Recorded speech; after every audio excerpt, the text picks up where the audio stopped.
मैं हूं डॉक्टर अभिषेक बंसल और मैं एक सर्टिफाइड ऑर्थोपेडिक जॉइंट रिप्लेसमेंट और आर्थोस्कोपी सर्जन हूं। अपने 20 साल के ऑर्थोपेडिक करियर में मैं 10,000 से ज़्यादा ऑर्थोपेडिक सर्जरीज कर चुका हूं। तो आइए जानते हैं कि टोटल हिप रिप्लेसमेंट और पार्शियल हिप रिप्लेसमेंट क्या होता है, दोनों में क्या फ़र्क है, दोनों किस कंडीशन में टोटल हिप रिप्लेसमेंट किया जाता है और किस कंडीशन में पार्शियल हिप रिप्लेसमेंट किया जाता है। दोस्तों, इससे पहले कि हम ये समझें कि टोटल हिप रिप्लेसमेंट या पार्शियल हिप रिप्लेसमेंट क्या होता है, हमें नॉर्मल हिप के बारे में समझना जरूरी है। एक बार हम ये समझ जाएंगे कि नॉर्मल कूल्हे के क्या कंपोनेंट्स होते हैं तो हमें ये पता चल जाएगा कि पार्शियल हिप रिप्लेसमेंट में क्या होता है और टोटल हिप रिप्लेसमेंट में क्या होता है। अगर हम एक नॉर्मल कूल्हे को देखें तो वो दरअसल एक बॉल एंड सॉकेट जॉइंट है। जो हमारी कूल्हे की हड्डी है वो एक सॉकेट बनाती है, एक कटोरी बनाती है, और जो हमारी जांग वाली हड्डी है वो एक उसका अपर एंड एक बॉल की फॉर्म में होता है और ये बॉल इस सॉकेट में आराम से चलती है। जब किसी भी कारण से अगर ये सॉकेट या ये बॉल या ये दोनों चीजें खराब हो जाएं तो हमें जोड़ बदलने की जरूरत पड़ती है, तो हमें हिप रिप्लेसमेंट की जरूरत पड़ती है। कुछ ऐसी भी कंडीशंस होती हैं दोस्तों जिसके अंदर पर से ये जॉइंट तो ठीक है, लेकिन अगर ये हड्डी यहाँ से टूट जाए तो हमें ये बॉल बदलनी पड़ती है, क्योंकि एक बार एक सर्टेन एज के बाद अगर ये बॉल यहाँ से टूट जाए तो ये अपनी जगह पर जुड़ती नहीं है और ना जुड़ने की वजह से हिप के थ्रू वेट नहीं जा पाता है और आदमी चल नहीं पाता है। तो दोस्तों, आज समझते हैं कि पार्शियल हिप रिप्लेसमेंट क्या होता है। दोस्तों, पार्शियल हिप रिप्लेसमेंट में केवल ये बॉल बदली जाती है, जो सॉकेट है या जो कटोरी है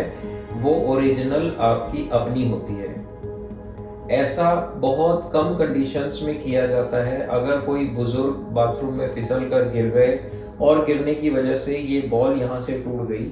तो उस कंडीशन में हमें, क्योंकि सॉकेट ठीक है, हम सिर्फ बॉल को चेंज करते हैं और इस बॉल को अपनी जगह फिक्स करने के लिए हमें एक स्टेम जो इस खोखली हड्डी के अंदर फिक्स की जाती है और उसके ऊपर ये बॉल लगा दी जाती है, जिससे कि ये कूल्हा नॉर्मली काम कर सके। सो अगर मैं इस वर्किंग मॉडल पे दिखाऊं तो ये हमारा सॉकेट है और ये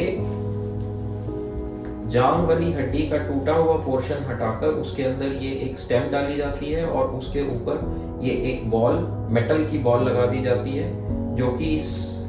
सॉकेट के अंदर नॉर्मली चलती है। इसी को पार्शियल हिप रिप्लेसमेंट बोलते हैं। हमें ये समझना जरूरी है कि पार्शियल हिप रिप्लेसमेंट कुछ समय के बाद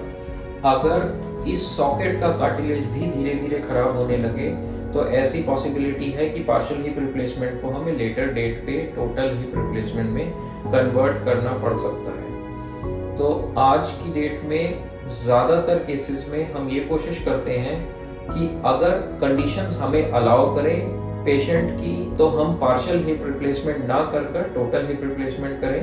अनलेस और अनटिल पेशेंट की एज ऐसी हो कि वो टोटल हिप रिप्लेसमेंट को टॉलरेट ना कर पाए। टोटल हिप रिप्लेसमेंट में, जैसा कि नाम ही अपने आप बताता है, टोटल हिप में हमें सॉकेट और बॉल दोनों चेंज करनी पड़ती है। तो सॉकेट कैसे चेंज करते हैं दोस्तों? इस ओरिजिनल सॉकेट का कार्टिलेज हटाकर उसके अंदर एक आर्टिफिशियल मेटल या पॉलीथाइलिन का सॉकेट फिट किया जाता है, जिससे कि लेटर डेट पे ये कार्टिलेज पेन ना करे और तब ना करे, और उसके अंदर नीचे का प्रोसेस सेम रहता है दोस्तों, और ताकि उसके अंदर ये नॉर्मली हिप फंक्शन कर सके। टोटल हिप रिप्लेसमेंट बहुत ही रिवॉर्डिंग सर्जरी है और ये कई सारी कंडीशंस में करनी पड़ सकती है, जैसे किसी को चोट लगने से बॉल या कटोरी खराब हो जाना, गठिया से कटोरी खराब हो जाना, इन्फेक्शन, बचपन में हुई कोई बीमारी जैसे पर्थीज डिजीज या डेवलपमेंटल डिस्प्लेजिया ऑफ हिप, या कोई भी और ऐसी कंडीशन जिससे कि ये normal ball and socket joint खराब हो जाता है, या उसमें चोट लगने की वजह से, पुराने फ्रैक्चर की वजह से या पुराने किसी इन्फेक्शन की वजह से उसके अंदर इनकॉन्ग्रुइटी आ जाती है, उन कंडीशंस में हम टोटल हिप रिप्लेसमेंट करते हैं। दोस्तों, मुझे उम्मीद है कि इस वीडियो के माध्यम से आपको ये बेसिक फ़र्क समझ में आ गया होगा कि पार्शियल हिप रिप्लेसमेंट क्या होता है और टोटल हिप रिप्लेसमेंट क्या होता है।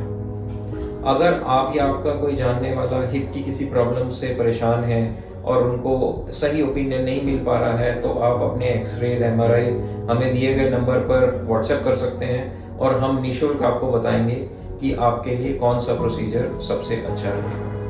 Bonoscare. Let's move.